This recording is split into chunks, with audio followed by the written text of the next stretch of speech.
Shadowmane Stealth patch, Magma Cave concerns, and Svartalfheim breaking new boundaries.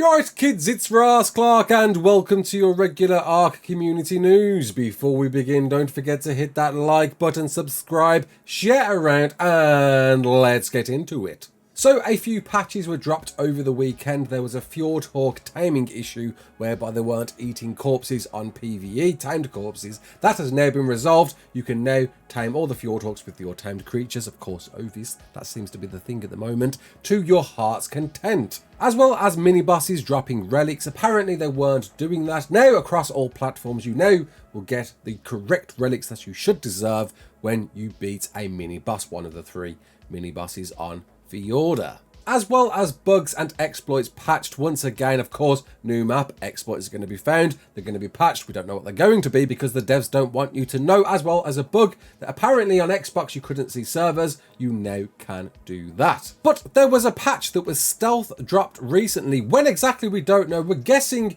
with Fjorda, or maybe this just arrived with Fjorda, but yes, Shadowmanes can now go into the hazard zone without suffering hazard damage, radiation damage. Incredible, amazing miracles. Before then, of course, anywhere in hazardous areas the Shadowmane would suffer damage, but no, not anymore on Fjorda. So if you want to go into the rock drake nest with your Shadowmane, you can do that now too. But I hear you ask, does that mean the same for the actual aberration map? Can you now not get hazard damage on that map too? Well, I'm afraid to report I did test this and you still do suffer hazard damage on that map. Such a shame. I kind of feel like the Shadowmane should have that anyway, but no, it's still a thing on aberration. And to test, because apparently the Desmodus doesn't suffer with radiation damage either on Fjorda, and being able to fly in caves, I was hoping perhaps the Desmodus would be able to be allowed to fly in aberration and not suffer radiation damage either, making this a bit insane, more OP than it already is, and we'll touch on that in a moment. But no, as you can see, class disallowed. You cannot uncryo a Desmodus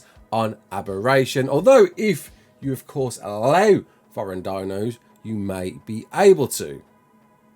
Didn't test that. So if you've tested it for unofficials, comment below, let me know, is this a thing you can do on aberration if foreign dinos are allowed? So something else on Fjorda that hasn't been patched, and I'm very surprised to see, we covered this before, is the Magma Cave on Fjorda is still buildable on PvP, making this a real struggle challenge for the official community, because you get big PvP tribes that lock away that Magma Cave, which has got all of the element shards under the sun, as well as a lot of black pearls. But that effectively makes them the best tribe on the map, because they've got the power, the currency, it's all there for the taking, and they can block it off. You can build in there, you can do that. And PvP officials are having a big challenge struggle with this issue. In fact, Bam, you may know him, he's somewhat an ARK content creator, certainly one of the OGs around there, did a big post about this on the official ARK forums, expressing why this is such a big issue. And it'd be good to see if you agree with this, to comment on this and get this post some traction. The more comments that are on this, the more it's going to be raised to the devs' attention. The possibility they might patch this, I think we are way too far now into Fjorda dropping, but there's still time. There's still time, devs. It is creating an unfair balance for PvP. It sucks that, you know, somebody can block it off and that's it. They've got all the elements. Nobody else. Go ahead, after your primitive life, we'll sit here and soak in all the element we can. Devs, you need to address this, honestly, please. It's not too late. Fjorda is by far the best map offering out there, and it's just this small tiny thing that's hindering it for PvPers out there. You did it with the island volcano. It can be done. Give people time to move out, weeks even, just as long as people are aware they can not build in here and everybody can go in and get some elements. Something needs to be done. I know it's so difficult and I know it's not as simple as that, but it does suck for PvPers. It does, you know it does. So hopefully, anyway, if you want to get involved, if you want to add your voice, go to Bam's thread post in the ARK forums, and I will leave a link to that in the description. So, welcome to the Nakatas show, where we're pretty much going to go through a bunch of tweets by Nakatas, but all very relevant, all worth hearing about. One, of course, is just a new pick on Svartalfheim, the new map that Nakatas is making with a nice golden floating island out there in the distance. It is apparently going to be heavy on these and a cave system of sorts. What Nakatas has also mentioned is all of these floating islands you will be able to reach without flyers.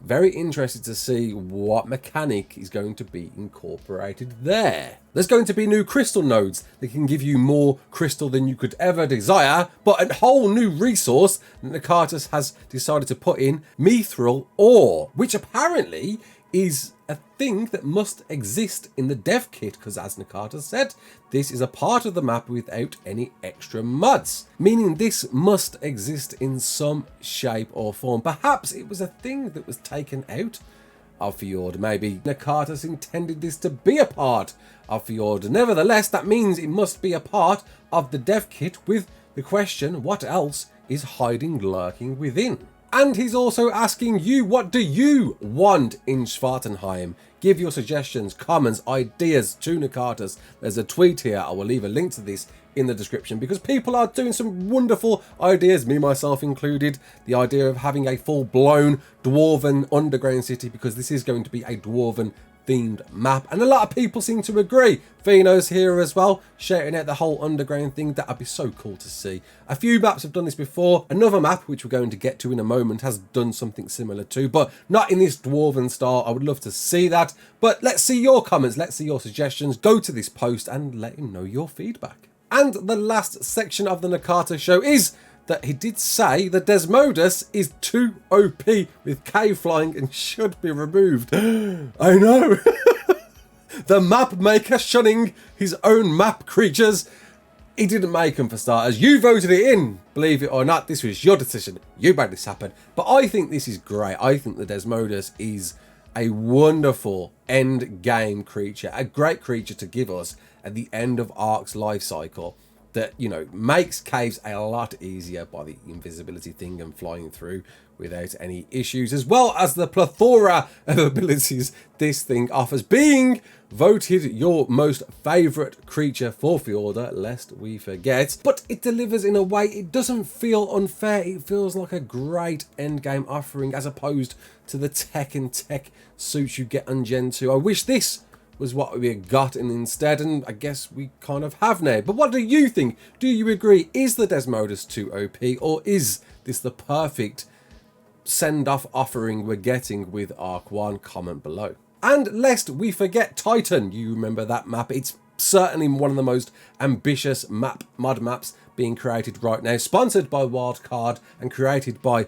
the wonderfully talented Codigo Alex. Well, Alex has just recently created miracles by creating a system about NPC tribes which interact in the Orc city that can be stealth stolen or traded with and talk to, work and rest. What is that? Apparently Codigo Alex is doing a video on this soon, so keep an eye on that and everything else that is coming with Titan. I really do need to dive back into it. A lot has changed since I covered it way back. Breaking new boundaries, inventing new stuff that you've never seen before in ARK. I will be very surprised at that in some point in future, that both this dude and the dude we mentioned before, Nakatas, will be employed by Wildcard for ARK 2.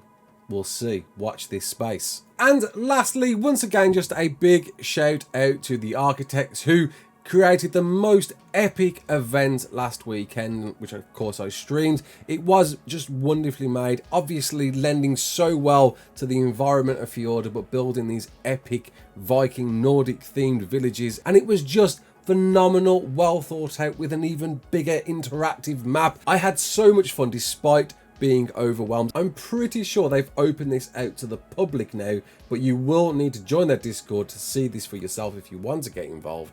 I will leave a link to the Discord in the description. It is by far their best event yet. Big love to the architects. I can't wait to see what more you do next. And that's it for today. I hope you enjoyed this. If you did, comment below, let me know. My name's Raasclark. Don't forget to like, share, and subscribe. And as always, peace out.